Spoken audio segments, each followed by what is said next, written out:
Schizophrenia एक मानसिक बीमारी है जो आज के विज्ञान के अनुसंधान के अनुसार ये साबित हुआ है कि वो रासायनिक है।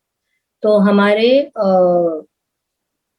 ब्रेन में, हमारे मस्तिष्क में कुछ रसायन होते हैं जिनके इम्बैलेंस से या जिनका संतुलन बिगड़ने से मानसिक बीमारी के लक्षण पैदा होते हैं और कई लक्षणों के सेट या उनकी एक संधि बनती है तो उसे स्किज़ोफ्रेनिया कहते हैं। कुछ लक्षणों की जब एक साथ प्रेजेंट करते हैं या एक साथ एक सेट बनता है तो उसको हम डिप्रेशन या अवसाद कहते हैं। किसी और लक्षणों के अगर सेट बना तो हम उसको एंजाइटी या चिंता कहते हैं। तो स्किज़ोफ्रेनिया जो बीमारी है उसमें डोपामिन नाम का जो रसायन होता है उसका संतुलन बिगड़ने से स्किज़ोफ्रेनिया के लक्षण पैदा होते हैं। स्किज़ोफ्रेनिया मानसिक बीमारी है जो मस्तिष्क में या ब्रेन में केमिकल डिस्टर्बेंस जिसको हम इंग्लिश में कहते हैं या रसायनों का संतुलन बिगड़ना जिसको हिंदी में कहते हैं उसके कारण होता है। इसका सबसे अच्छा उदाहरण ये रहेगा कि जैसे हम एक चाय की प्याली पीते हैं, उसमें दूध होता है, पानी होता है, चीनी होती है और चाय की पत्ती होती है। जैसे ही में इसमें से किसी भी एक चीज का आपको लगता है कि मात्रा कम ज्यादा हो जाती है, आपका चाय का स्वाद बिगड़ जाता है। उसी तरह हमारे ब्रेन में, मस्तिष्क में रसायन होते हैं। जब डोपामिन बदलता है तो चाय मीठी हो जाती है, जब सेरोटोनिन बदलता है तो चाय फीकी हो जाती है। तो इस तरह से जिस भी रसायन का संतुलन ऊपर नीचे होता है उसके अनुसार लक्षण आते हैं और डोपामिन जब इधर उधर होता है तो स्किज़ोफ्रेनिया के लक्षण आते हैं। स्किज़ोफ्रेनिया के कई बार हमको कोई कारण नहीं मिलता है, लेकिन हाँ, ये जेनेटिक या आनुवंशिक हो सकता है। ये कई बार हम सब्सटेंसेस जिसको इंग्लिश में कहते हैं या हिंदी में नशा जिसको कहते हैं, चाहे वो शराब हो, चाहे वो चरस गांजा हो, चाहे हम जिसको इंग्लिश में वीड कहते हैं या कोकेन कहते हैं, कोकेन होता है या और भी किसी तरह के ड्रग्स या नशे के कारण भी हमको कई बार स्किज़ोफ्रेनिया के लक्षण मिलते हैं। दो हम उसको उस टाइम पे स्किज़ोफ्रेनिया के नाम से डायग्नोज नहीं करते या स्किज़ोफ्रेनिया का नाम नहीं देते। हम ये कहते हैं कि नशे के कारण उस तरह के लक्षण आ रहे हैं, बट हाँ, नशे के कारण भी ये सिम्टम्स आ सकते हैं। कई बार ये स्ट्रेस के कारण भी हो जाता है, कई बार ये कई दवाइयों के कारण हो सकता है, कई बार बहुत तेज बुखार चढ़ने के बाद जब हम बोलते हैं कि सिर में बुखार चढ़ गया है, तब कभी-कभी होता है। लेकिन ये सारे स्किज़ोफ्रेनिया के लक्षण हैं। स्किज़ोफ्रेनिया एज़ सच सिर्फ रासायनिक असंतुलन से होता है। जब हम उसको स्किज़ोफ्रेनिया बोल के डायग्नोज करते हैं, तो सिर्फ रासायनिक इम्बैलेंस से होता है या रसायनों के संतुलन बिगड़ने से होता है और ये आनुवंशिक हो सकता है, लेकिन ये ज़रूरी नहीं है कि अगर एक जनरेशन में या एक फादर को या पिताजी को अगर या माँ को अगर स्किज़ोफ्रेनिया है तो अगली पीढ़ी को होगा, ये ज़रूरी नहीं। ये वैसे ही है कि जब किसी को डायबिटीज होता है तो हम बोलते हैं कि ध्यान रखो, लेकिन अगले जनरेशन में होगा, अगली पीढ़ी को होगा, ऐसा कंपल्सरी नहीं है। जब किसी को होता है तो हम ये जरूर पता करते हैं कि आपसे पिछली पीढ़ी में किसी को था क्या, लेकिन एक पीढ़ी में है उसका मतलब ये बिल्कुल नहीं है कि अगली पीढ़ी में ये होगा ही होगा, ऐसा जरूरी नहीं। स्किज़ोफ्रेनिया के लक्षण एक तरफ और उनका ऑनसेट एक तरफ। स्किज़ोफ्रेनिया में सबसे बड़ा लक्षण होता है hallucinations, it's a thought disturbance, delusions and other symptoms. अब मैं इसको हिंदी में बोलूं तो विचारों में गड़बड़ या विचार एक फ्लो में नहीं चलते हैं, आपको आवाजें सुनाई देती हैं और आपको जो चीजें सही नहीं है या काल्पनिक चीजों पे विश्वास हो जाता है। तो सबसे पहले कहा जाता है कि आपके विचारों में ऊपर नीचे होता है, आप लोगों के तरफ थोड़े से शक्की हो जाते हैं, आप अपने विचार कंट्रोल नहीं कर पाते हैं, विचार इधर उधर भागते हैं, विचार आपकी नॉर्मल तेजी से बहुत ज्यादा तेज चलते हैं, विचार आपके अपने खिलाफ हैं, दूसरों के खिलाफ हैं, लोग मेरे बारे में बात कर रहे हैं, लोग मेरी तरफ देख रहे हैं, लोग मुझे हानि पहुंचाना चाहते हैं, कोई मेरा पीछा कर रहा है, चारों तरफ लोग मिले हुए हैं, मेरे को किसी तरह से हानि पहुंचाएंगे, मुझे पॉइजन कर रहे हैं, उनको मेरे विचार पता चलते हैं, किसी मशीन के द्वारा मेरी या टीवी में मेरे विचारों का ब्रॉडकास्ट हो रहा है या कोई मेरे विचार निकाल पाता है, तो किसी ना किसी तरह से विचारों की गड़बड़ियां होती हैं। दूसरी चीज जो आपको देखने को मिलेगी, काल्पनिक आवाजें, जिसको हम हेल्यूसिनेशंस कहते हैं, कि हमको ऐसा लगता है कोई हमारे बारे में बात कर रहा है, हमको किसी की आवाजें सुनाई देती हैं, सुनाई देता है कि कोई हमारे बारे में बात कर रहा है, हमको कमांड दे रहा है, उठ जाओ, बैठ जाओ, इधर जाओ, इसको मार दो, चाकू उठा के मारो, बर्तन मारो, तो किसी ना, ये तुम पूरे घर में घूम के आओ, अब उठा के चीनी खा लो, तो कमांड हेल्यूसिनेशन, मतलब किसी ना कोई हमको बताता रहता है, रेगुलेट करता रहता है कि ये करो, फिर ये करो, फिर ये करो। या कमेंटिंग हेल्यूसिनेशंस, कि हमारे बारे में कोई रनिंग कमेंट्री देता रहता है, या बगल में लोग हमारे बारे में बात कर रहे हैं लेकिन हमको सुनाई दे रहे हैं। तो काल्पनिक आवाजें जो और किसी को सुनाई नहीं दे रही, सिर्फ हमको सुनाई देती है। इसी तरह काल्पनिक विचार, कि वो दोनों मेरे बारे में बात कर रहे हैं, उन्होंने ये कहा था, तो सामने वाले को पूछो तो बोले मैंने तो कभी नहीं कहा था, लेकिन हम ये विश्वास पे चलते हैं कि नहीं, ये हमारे बारे में लोगों ने कहा था, ये हमारे बारे में ऐसे कहानी बनाई गई थी, लोग हमारे खिलाफ। तो काल्पनिक शक के दायरे में आके हम एक डिल्यूजनल सूडो कम्युनिटी बना लेते हैं, या अपने चारों तरफ एक दुनिया बना लेते हैं जो हमारी शक, पूरी तरह से सब उस दुनिया में हमारे शक के गिरफ्त में रहते हैं। उसके साथ में फिर हमारा खाना पीना कम डिस्टर्ब हो जाता है, हमारी नींद का पैटर्न डिस्टर्ब हो जाता है, हमारे रोजमर्रा की जिंदगी पे फर्क पड़ता है, हम ऑफिस पे कंसंट्रेट नहीं कर पाते हैं, धीरे धीरे हम अपना सफाई का, हमारी रूटीन का ध्यान रखना बंद हो जाता है, धीरे धीरे हम किसी किसी चक्कर में हम अब्यूजिव हो जाते हैं, गाली गलौज करने लगते हैं, किसी किसी उसमें हम खुद मुंह में बड़बड़ाने लगते हैं, क्योंकि हम उन आवाजों को रेस्पॉन्ड कर रहे होते हैं। कई बार हम खुद हल्की सी हंसी हंसते हैं, रोने लगते हैं बिना किसी कारण के। तो कई ऐसे तरह के लक्षण हैं जो हमको एक साथ हम मिला के स्किज़ोफ्रेनिया का डायग्नोसिस करते हैं। अगर आप मुझे आके सिर्फ बोलोगे कि मेरी नींद गड़बड़ है, मैं नहीं बोलूंगी कि आपको स्किज़ोफ्रेनिया है, लेकिन 6-7 लक्षण साथ में मिलके फिर हम बोलते हैं कि हो सकता है स्किज़ोफ्रेनिया हो। यूजुअली ऐसा कहा जाता है कि स्किज़ोफ्रेनिया 15 से 25 की उम्र में पाया जाता है, बट क्लिनिकली अगर आप मुझे पूछें तो मुझे नहीं लगता कि किसी पर्टिकुलर उम्र के बारे में हम कह सकते हैं, बट हाँ, 15 से 40 के बीच में ज्यादातर फर्स्ट एपिसोड हम डायग्नोज करते हैं, इसमें कोई शक नहीं है। उसके बाद हम उसको यूजुअली लेट ऑनसेट साइकोसिस या ऐसा कोई नाम देते हैं। तो अगर आप स्किज़ोफ्रेनिया पूछेंगे तो हाँ, 15 से 40 या 15 से 30 बोलूंगी मैं, कि ज्यादातर हम लोग फर्स्ट एपिसोड डायग्नोज करते हैं। स्किज़ोफ्रेनिया डायग्नोज करने के 3 स्टेप्स होते हैं। एक तो हम रिलेटिव से डेटा लेते हैं, और ऑब्वियसली वो रिलेटिव से डेटा लिया हुआ भी हम कंफर्म करते हैं, क्योंकि कई बार ऐसा होता है कि रिलेटिव भी बढ़ा चढ़ा के बातें बताता है। दूसरा, clinical interview of the patient, patient से डायरेक्ट बात करना 1 to 1, उसकी सोच समझना, उसकी सोच कंफर्म करना, कि अगर वो मुझे बोल रहा है कि कोई मेरे खिलाफ है, तो जस्ट बिकॉज वो बोल रहा है खिलाफ है, उसका मतलब ये थोड़ी है कि खिलाफ नहीं है। तो वो जो हमको बता रहा है, उन फैक्ट्स को हम रिलेटिव से, फ्रेंड्स के साथ कंफर्म करते हैं।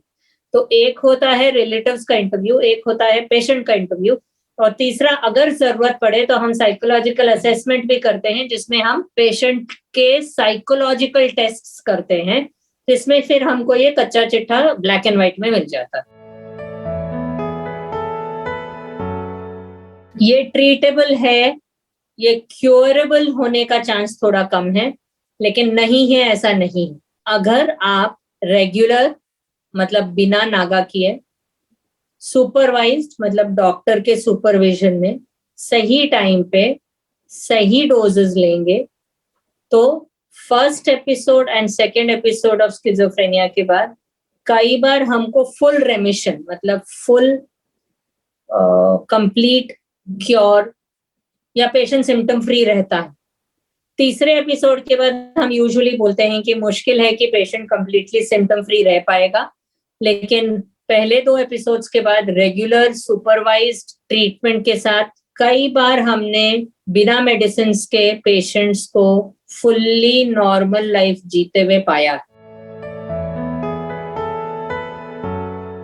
पर्सनल तौर पे या इंसान बुरा नहीं है, वो उसके दिमाग के रसायन ऊपर नीचे हो रहे हैं। जब उसके रसायन ऊपर नीचे हो रहे हैं, उस दौरान उसको मदद की जरूरत है। उसको मेडिकल हेल्प तक अगर आप पहुंचा पाए, अगर उसको चिकित्सालय पहुंचा पाए, तो काम हो गया। वो समाज के लिए डेंजर या समाज के लिए भय का कारण बोलो या दहशत का कारण बोलो, ऐसा नहीं है। क्योंकि अगर आप उसको ट्रीटमेंट नहीं देंगे, अगर उसका इलाज नहीं होगा, तो ऑब्वियसली उसका एग्रेशन जो है, उसके मन में जो वायलेंस है या उसके मन में जो गुस्से का एक्सप्रेशन है, वो बढ़ने वाला। बट अगर आप उसको ट्रीट करेंगे तो वो फुल्ली नॉर्मल हो जाएगा। उसको किसी भी हालत में वो समाज के लिए कोई डर है या समाज के लिए क्या बोलते हैं श्राप है या ऐसा कुछ नहीं है, क्योंकि वो इंसान बुरा नहीं है। कल बैठे बैठे कल मेरे केमिकल्स इधर उधर हो गए तो आज साइकेट्रिस्ट हूँ, कल आप मैं डेंजर हो गई, मतलब ऐसा नहीं है। ट्रीटमेंट करा के वो कंप्लीटली नॉर्मल हो सकती है। तो उनको मदद की जरूरत है, उनको पिंजरे की जरूरत नहीं। किसी भी पेशेंट का ध्यान रखना बहुत बड़ी चुनौती है, और ये मान के चलना कि सिर्फ पेशेंट को तकलीफ है और जो उसको देख रहे हैं उनको क्या प्रॉब्लम है, हमारी सबसे बड़ी गलती होती है। इवन अ साइकियाट्रिस्ट, किसी भी मानसिक बीमारी, मोर सो स्किज़ोफ्रेनिया के पेशेंट की देखभाल करना एक बहुत बड़ी चुनौती है और बहुत बड़ा पुण्य का काम। क्योंकि ये पेशेंट आप ही के खिलाफ शक्की हो सकता है, आप ही के खिलाफ वायलेंट हो सकता है, और जब वो ठीक हो जाता है, उसके जो लक्षण थे वो भूल जाता है, तो वो दवाई नहीं लेना चाहता, और फिर उसको लगता है कि आप जानबूझ के उसको पागल करा दो। तो उस हिसाब से to look after a schizophrenic patient या स्किज़ोफ्रेनिक पेशेंट का ध्यान रखना और उसके साथ रैपो बना के रखना और उसको ये कन्विंस करते रहना कि तेरी तबीयत ठीक नहीं है और दवाई खाते रहना है, बहुत बहुत डिफिकल्ट काम है। सबसे पहली बात कि ये मान के चलना है कि सामने वाला पेशेंट है तो उसके अपने फितूर रहेंगे, तो उसके साथ पेशेंस लूज करके कुछ नहीं होगा। दूसरी बात, अपना ध्यान रखना बहुत जरूरी है, जिससे आप पेशेंट के लिए रह सके, जिससे आप पेशेंट के लिए अवेलेबल रह सके। अगर आप अपने कॉस्ट पे या अपने आप को निग्लेक्ट करके पेशेंट को देखने का महान कार्य करने की कोशिश करेंगे, तो कल आप पेशेंट की ही मदद नहीं कर पाएंगे, क्योंकि आप पेशेंट के लिए अवेलेबल ही नहीं रह पाएंगे। तो अपना ध्यान रखना भी जरूरी है, बाउंड्रीज बनानी जरूरी है। जब ये पेशेंट को भी ये पता चले कि ये मेरा केयर गिवर है और मैं इससे इतनी अपेक्षा कर सकता हूँ, और केयर गिवर को भी ये पता चले कि इसके आगे मुझे भी हेल्प की जरूरत पड़ेगी, मैं अकेले झंडा नहीं गाड़ पाऊँ। तो उस तरह से it's an art and it also has a burnout. तो ये बहुत जैसे बोलते हैं ना, टाइट रस्सी होती है जिसपे आप अपना संतुलन बनाने की कोशिश कर रही हो, और doing a tight rope walking. It's actually वो होता है कि कब किस तरफ आपका पैर फिसले और आप गिरो, तो आप खुद ना गिरो, आप चलते रह सको। इसके लिए अपना ध्यान रखना और आपका अगला कदम कहाँ पड़ रहा है उस पर ध्यान रखना बहुत जरूरी है। शायद नहीं, स्पेशली अगर वो आनुवंशिक है, बट हाँ, आप अपना लाइफस्टाइल हेल्दी रख सकते हैं, जिससे आप अपने आप को ऐसे किसी सिचुएशन में ना डालें जहां पे आपका वो बांध, जहां पे डोपामिन बंधा हुआ है और आपको स्किज़ोफ्रेनिया नहीं हुआ है, उस बांध को वहां बंधा रख सके। तो आप अपना हेल्थ का ध्यान रखिए, 6 से 8 घंटे नींद रखिए, थोड़ा सा व्यायाम रखिए, हेल्दी लाइफस्टाइल रखिए, नशे से दूर रहिए। इस तरह की चीजें करके आप कोशिश कर सकते हैं कि आपको किसी भी तरह की मानसिक प्रॉब्लम ना हो, चाहे वो स्किज़ोफ्रेनिया हो या चाहे कुछ भी हो, वो जनरल रूल्स है।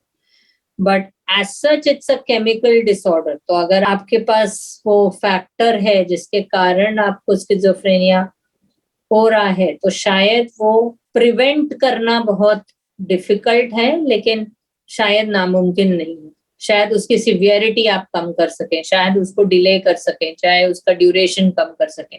अवेयरनेस होगी तो आप सिम्टम्स बहुत जल्दी पकड़ेंगे, तो आप ट्रीटमेंट के लिए जल्दी जाएंगे, तो शायद आपकी बीमारी स्किज़ोफ्रेनिया में परिवर्तित ही नहीं होगी, सिर्फ लक्षण पे रह जाए। लेकिन पूरी तरह से क्या हम इलनेस प्रिवेंट कर सकते हैं? शायद नहीं। स्किज़ोफ्रेनिया का मतलब डुअल पर्सनालिटी या स्प्लिट पर्सनालिटी नहीं है। ये एक रासायनिक बीमारी है। सामने वाले ने उसने पिछले जन्म में कुकर्म नहीं किए हैं, उसने अभी कुछ गलत नहीं किया है, उसको किसी का श्राप नहीं लगा है कि वो जिस तरह से बर्ताव कर रहा है उस तरह से करे। वो सजा का हकदार नहीं है, वो मार का हकदार नहीं है। उसको इंसानों की तरह अगर हम किसी डॉक्टर के पास ले जा सकें और उसका इलाज करवा सकें, वो आप ही का बंदा है, आप ही की तरह पूरी तरह से नॉर्मल लाइफ जी सकता है। स्किज़ोफ्रेनिया एक ऐसी बीमारी है जो बिना दवाइयों के ठीक नहीं हो सकती है। मैं ये जरूर कहना चाहूंगी कि अगर स्किज़ोफ्रेनिया का आपको डायग्नोसिस मिला है तो प्लीज कृपया पेशेंट की दवाई करा के उसको मेन स्ट्रीम में फिर से ले आइए, उसको रिहैबिलिटेट कर दीजिए। इधर उधर पंडित जी, मौलवी इधर उधर भाग के उसका झाड़ फूक करा के, उसको पिटवा के, उसको तावीज बांध के, उसको देवी के पास जाके, प्लीज आपकी श्रद्धा है आप वो सब करिए, लेकिन दवाई प्लीज शुरू करिए, क्योंकि स्किज़ोफ्रेनिया रासायनिक बीमारी है। बिना दवाइयों के ये बीमारी ठीक नहीं होगी। कुछ दिनों के लिए शांत हो जाएगी बट फिर आ जाए। तो शांत इसलिए नहीं होगी क्योंकि जादू टोटका काम कर गया, शांत इसलिए हो जाएगी क्योंकि वो आपका मस्तिष्क इतना भ्रमित हो जाएगा उन चीजों के बीच कि जो बाकी लक्षण हैं वो 4-5 दिन के लिए दब जाते हैं। लेकिन अगर डायग्नोसिस स्किज़ोफ्रेनिया है तो वो बिना दवाइयों के नहीं ठीक होगा। साइकियाट्रिस्ट के पास, मानसिक रोग तज्ञ के पास जाकर तो दवाइयां देकर जल्दी से जल्दी ठीक करिए, जिससे दवाइयां कम देनी पड़े, कम समय के लिए देनी पड़े और बार बार न देनी